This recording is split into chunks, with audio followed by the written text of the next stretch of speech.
તો નમસ્તે મિત્રો, સ્ટાફ નર્સ ભરતીમાં કોનો વારો નહીં આવે એની વાત આપણે કરીશું મિત્રો. જેણે પણ આ ભરતીમાં ગોટાળા કરેલા છે, લાંચ આપેલી છે, તો કોઈનો પણ વારો નહીં આવે. અને મિત્રો તેના ઉપર અમે આવેદનપત્ર આપીને એવી કડક કાર્યવાહી કરવાના છે કે એ બધાને આના પછીની એક પણ ભરતીમાં આવી રીતે ગોટાળો કરવાનો વાત તો ક્યાંય દૂર છે, એને કોઈ પણ ભરતીમાં ફોર્મ ભરવાનું મન જ નહીં થાય એવું આપણે એને કડક સજા અપાવીશું. કે એ પણ અમે તમને જણાવી દઈએ. એના ઉપર અમે આવેદનપત્રમાં ટોટલ 4 ટોપિક લઈ જવાના છે, જેમાંથી ચોથા નંબરનો ટોપિક છે તે બધા આ જેણે પણ સ્ટાફ નર્સની ભરતીમાં છબરડા કરેલા છે એ બધા માટે જ છે. તો મિત્રો, એ ટોપિક જોવો હોય તો કયા ટોપિકો છે તેના ઉપર પણ અમે એક વિડીયો બનાવેલો છે, જેની લિંક તમને ડિસ્ક્રિપ્શનમાં મળી જશે.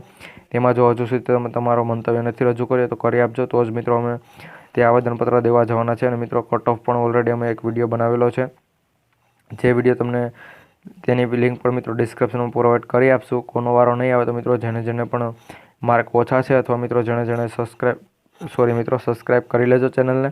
જેના માર્ક ઓછા છે, જેટલા માર્ક હોવા જોઈએ એનાથી, અથવા મિત્રો જેણે છબરડા કરે છે તે કોઈનો પણ વારો નહીં આવે. અને મિત્રો, ભરતી ફરી નહીં પરંતુ એક્ઝામ પણ આપણે ફરી કરાવશું એવી અમારી અપીલ છે.